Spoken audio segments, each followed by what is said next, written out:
Alright, what I thought I'd do is put together a video showing the fecal collection process for everybody, and how I've learned over time how to put them up in the best way so we get the best analysis at the lab possible.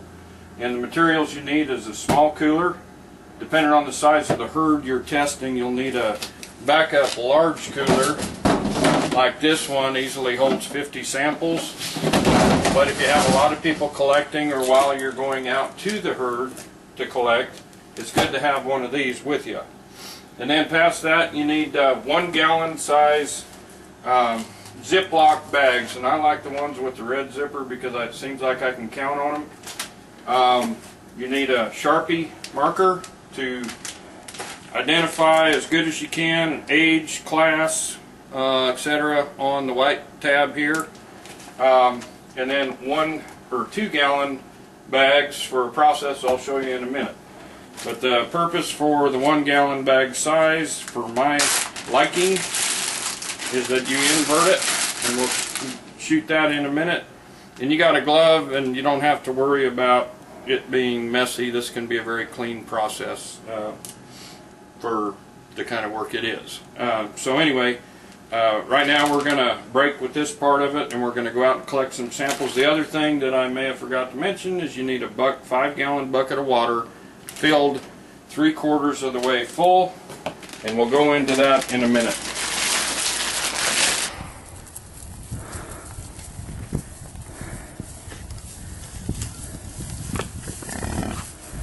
Okay, so the process is that what I've found collecting fecal samples all summer is that if I combine it with the feeding, it makes it really easy to go out with a slinger box, no matter how big the herd is, feed them in a line and be able to get a good percentage of the herd collected. And what that is, on a small sized herd, it's going to be all of them. On a herd 50 and less, it's going to be 10% or more, and more is always better. On a large scale herd going into the thousands, 5% will get you a good look at the parasitism in a herd.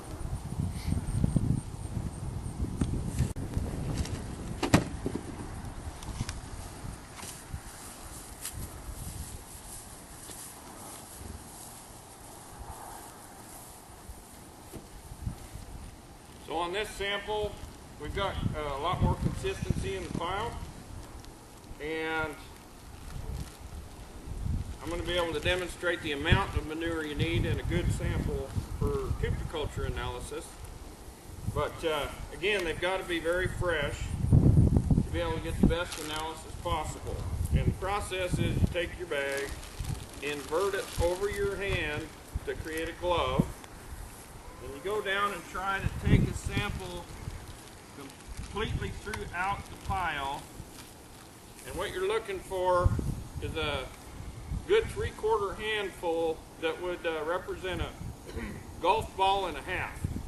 And that's the amount of material it takes to have enough feces to do an accurate cupiculture. And that process is the process of a culture within which the eggs hatch out and they identify the larvae. So your next move after you collect the sample, again about a golf ball and a half, is you press the air out of the bag and then zip it shut and put it immediately in the cooler. The reason we want to put it immediately in the cooler while we're keeping our eye out for other individuals that are going to give us some samples, there are 3 things that make parasite eggs hatch. One is daylight, so it's dark in the cooler. The other one is temperature, so it's cool in the cooler. Warmer temperatures will create a hatching, or create the eggs to hatch, cause them to hatch. And that's the reason that we want to get to them as fresh samples, because there are some species of parasites that will hatch out within a matter of hours. And then the third thing that causes them to hatch out is air. So we want to press the air out of the bag at first, and then we're going to talk about a method by which to remove all the air in a minute. So if you're out in a big habitat trying to test a large population, the temptation is to just collect manure, and that's not what we need to have you do, because if you come up to a pile like this and you brush it with your foot, it seems fresh enough, but it could be 3 hours old or more with that crust over the top. What you look for, and it's okay to stumble upon a sample that's good, you will look for no crusting over the top, like that sample right there. And if you go out in the evening and feed the buffalo to collect fecal samples, you can get pretty darn lucky and find a bunch of them that are good samples that you didn't see the animal actually do. So, but as long as they're not crusted in any way, they're good samples. Okay, so again, the samples we can't use because of a lot of different reasons. We've got nematodes everywhere in the system, and remember, we're trying to get as good a look as the biotic system inside the buffalo as we can. What we can't deal with too good on fecal analysis is the other nematodes and macroorganisms in the biotic system outside of the buffalo. That's why we need to get the fresh samples. If you run along a sample like that and brush it with your boot, it looks fresh enough to sample. And for some species of parasites it may be. But to get the best look at parasitism in your buffalo through fecal analysis, it won't be good enough. You will have not gotten to it soon enough. So the next part of the demonstration is how to put samples up for shipment. And a couple of little hints is boxes like this are required with styrofoam insulation. Frasier Bison LLC advocates for a good, strong relationship with your local vet, and this is one of the good reasons to do that, because they are willing to give away these boxes because they get vaccine orders in them, and they become garbage that they need to throw away. Can you take a picture of the cool packs? As well as cool packs that you need to preserve your samples in shipment. The difference between cool packs, ice, and dry ice for shipment: ice is messy, cool packs are clean, and dry ice will kill the embryos in the eggs, so that the Cooper culture analysis is ineffective. So I just wanted to go through that part of it with the ability to get the materials to ship your samples correctly to the lab at VetPath at Texas A&M at no cost for the materials. So what we're going to do is we've collected this little herd at Frasier Bison LLC experiment station, and now, because of the three things that I said degrade a sample, which are ambient temperature, light, and air, we're going to deny these samples all of those three things that can cause the eggs to hatch in route or in storage. So, come on in. The best way I've found to cheaply vacuum pack the samples is with a 5-gallon bucket of water. And all we do is we make sure the seal is tight, leaving my finger in one end of the bag. And then we push the sample into the water, and the water pressure presses all of the air out of the bag. And I use the edge of the bucket and zip it shut. And I have a vacuum packed fecal sample right there. So again, I've already manually pressed the air on collection out of the bag. So now I'm going to reopen the end of the bag, stick my finger in there, make as small a hole as I can. Then I'm going to submerge the fecal sample and push it down, putting the tip of my fingers on the sample down into the water, pressing all of the air. We don't want to let any water in there, but we want to press all of the air out. And just like I showed you previously, we have vacuum packed fecal samples. No air, whatsoever in that sample. And this becomes effective when you are looking at how the samples fit into a shipping box for space if you're collecting in excess of, 10 samples. One more time. In the bucket of water, push it down, zip it shut. It's done. You can actually preserve food this way, and I hate talking about food while I'm showing you manure, but anyway.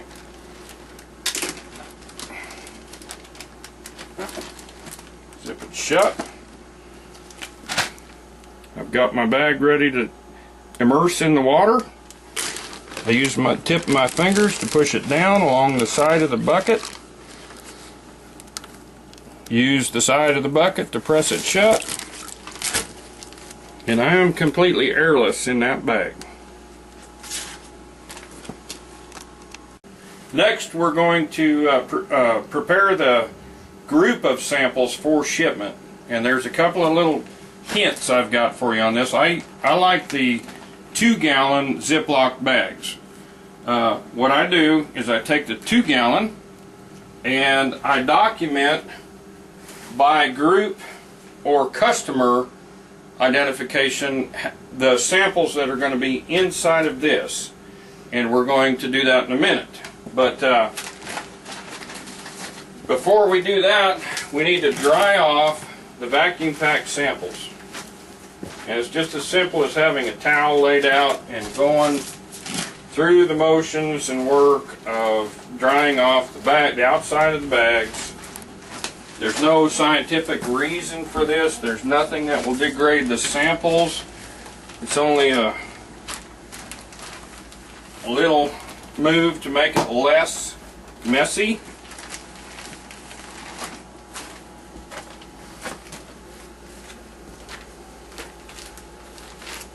And so we just do all that and we get our samples dry but vacuum packed.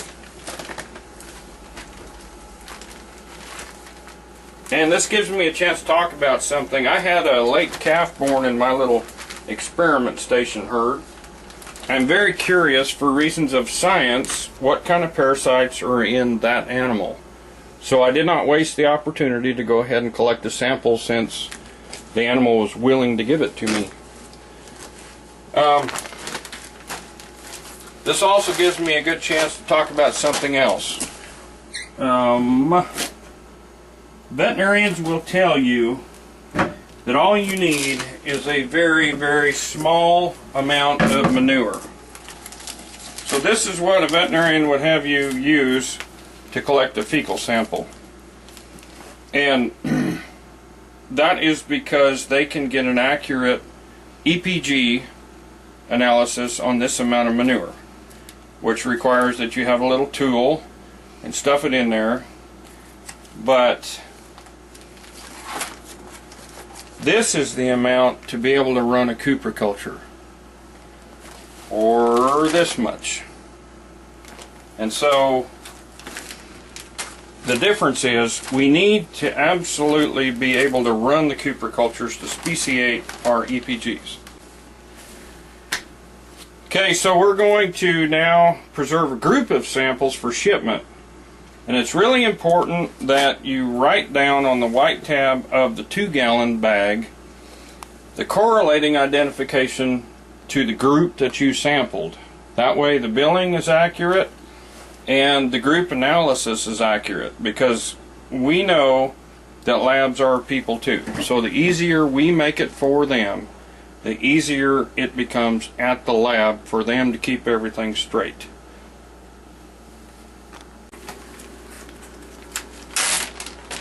So again, this part of the process is not necessarily for sample integrity. It's more for benefiting you in shipment space. This will matter more if you're shipping in excess of 10 samples to try to consolidate your shipping size or try to manage your shipping size container and cost. So we're going to lay these samples in the 2-gallon bag like this.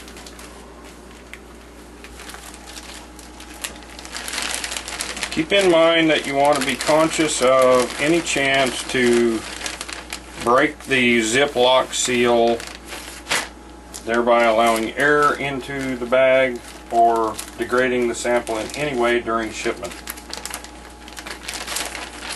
So we have that group of samples ready to go, and I zip it shut.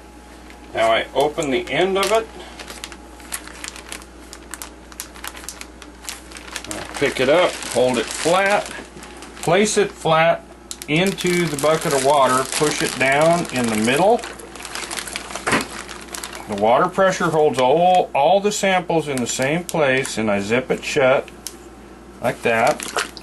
And I have a double vacuum pack set of samples that I dry off, and I am ready for shipment.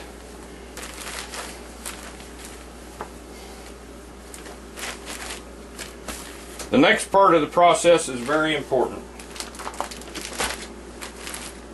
I've chosen a box to fit my sample set as far as size. So this box, which was free, as were the cool packs, is going to fit or be able to hold that set of samples really well. This is a small box for a lot of the samples I do. So it's really important that you have on hand or get from your veterinarian cool packs that are freezable and are made for shipping perishable items. I like to put the bottom lined like that, followed by my samples in the box, however they fit neatly, and then I like to put a couple of frozen cool packs on top of the samples. As you can see, this box is lacking a little, or it's got too much space for the sample group. So what I would do at that point is I would put some shipping foam or something in the top of it to hold it all in place, and then button it up. Take it to your FedEx. Shipping it overnight is very important. It's got to get there in the next day. Anytime we cause these samples to become warm, we can degrade the ability for the lab to analyze the samples. But this is going to weigh about 10-ish pounds. And its dimensions, if you have an account that allows you a better deal on shipping, it'll be fairly reasonable to ship. But express overnight or standard overnight is the FedEx shipment that I choose to send the samples in, to make sure everything gets there in good shape. If you're not going to ship right away, then what you need to do with these samples is put them in the refrigerator. You can see that I'm going to have the need for a lot bigger box than what I just showed you. But it doesn't matter, as long as they're refrigerated, they're in good shape. Freezing will kill the samples. Packing them in dry ice will kill the embryos and the eggs. Packing them in regular ice is a messy proposition, so not as good as cool packs that you can get from your veterinarian for free, or so small of an investment it's not worth doing it right, or not doing it not right. So wanted to just pass on those helpful hints. You can get them for nothing if you know how to do it, and I'm telling you that, or buy them, and it is well worth the money to be able to know that you're getting the most accurate look at parasitism in your bison when you collect. Going overboard on the steps to preserve the integrity of the sample will allow you to have a result that will convey back to you through a report the most accurate reading of parasitism, which is the reason that we spend this time and money looking at it. And with that, I will just tell you good luck, and be careful in breeding season when you collect. The bulls will announce themselves with vocalizations. always be careful around buffalo when you're collecting, no matter what season it is, and have a spotter or have your eyes in the back of your head when you're doing it. They're not automatically aggressive, but if you invade their space, they can become that way. So, as stewards of the bison, it's our job to help the 21st century be available and positive for them. And parasitism, because of all of the parasites with the exception of one species of Ostratagia, are considered to be exotic to North America. They have a hard time dealing with exotic parasitism. That is to mean that the parasites are not of this place. And so, because we're raising a native grazer and an indigenous animal, we've got to check that box. And the only way we can find out what species of parasite we're dealing with is to send them in according to the methods and to the place that I'm telling you, and speciate these parasites so that we can have an attack strategy that is surgical and effective, efficacious for the parasites that are affecting our herds. So, good luck, be careful, and do it right.